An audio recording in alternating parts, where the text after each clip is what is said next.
সাংবিধানিক সংস্থা একটা সিদ্ধান্ত নিয়েছে, যে সিদ্ধান্তটা নিয়েছে সেটা একটা চলমান প্রক্রিয়া।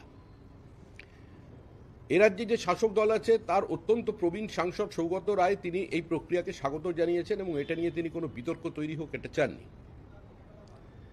এখন সাংবিধানিক প্রক্রিয়াকে কেউ বাধা দেবে এটা তো কোনো সুস্থ সভ্য সমাজে কেউ প্রত্যাশা করে না।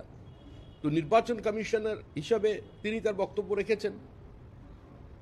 এবার এই গতিকে যদি রোধ করবার প্রচেষ্টা হয় তাহলে যারা সংবিধানের কাস্টোডিয়ান তাদের সে বিষয়টি দেখার দরকার। আমরা দলগতভাবে যত ভুয়ো ভোটারের নাম সংগ্রহ করতে পেরেছি এবং এখনো করে যাচ্ছি সেটা আমরা নির্বাচন কমিশনের কাছে জমা দিচ্ছি।